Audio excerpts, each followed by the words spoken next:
you and I have talked before about all of these other civilizations or even present day societies in maybe less developed countries that have these rites of passage for their boys, whether it's the land divers from Vanuatu, which was crazy, or down in the Brazilian Amazon tribe, where they put these gloves ants. of fire ants on them. Yeah. Like, they're really bizarre. Yeah. They are. To us, they are. To us, from our Western advanced civilized culture, they seem very bizarre. Yeah. But they communicate a message to the boys of those tribes. Such those important people, message, yeah. That is, when you pass this test, you cross over from being a boy to being a man. Yep. And the society knows it, the moms know it, the fathers know it, the younger kids know it. Yeah. Like, it's defined in that society. This is the process. And once you've graduated, once you've passed this passage, you don't go back. You're into the community of men at that point. Yeah, which is really cool. And what I like about these different stories that you and I have talked about is they're all unique. Yeah.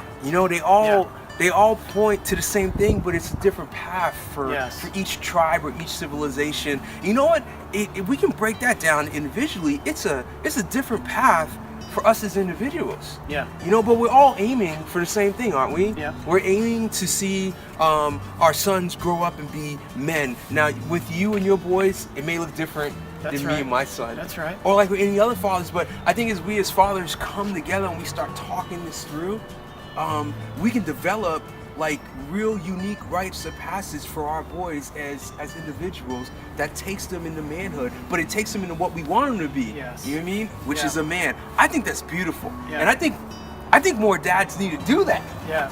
I'm excited. I got excited when you first sat down with me and we started talking about this, because it really spoke to me. It really spoke to me that even though I didn't know everything, I knew something. Yeah. And you knew something. And we began to rub off of each other as we are raising our boys. Yep. Now you get a group of guys doing it.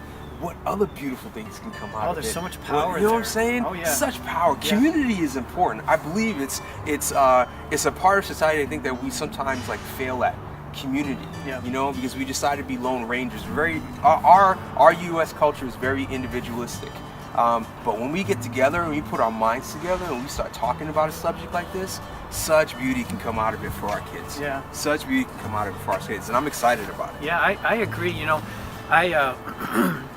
As I think about rite of passage, as I've prepared and researched and done things for my own boys and what we're working on, I've come across a decent amount of organizations or groups that take men and their sons through a process.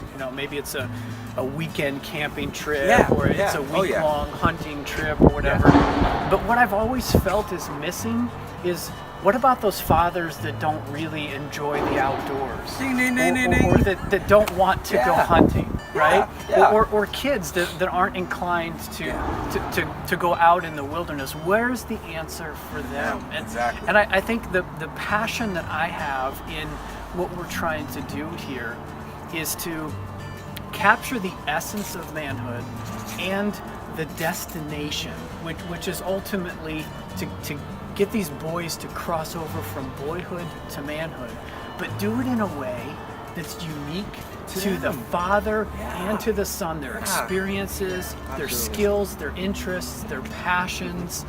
Do it in a way that isn't so narrowly defined, but more broadly defined, but still accomplishes the same thing. The same thing, and that's what we're looking for. Yeah.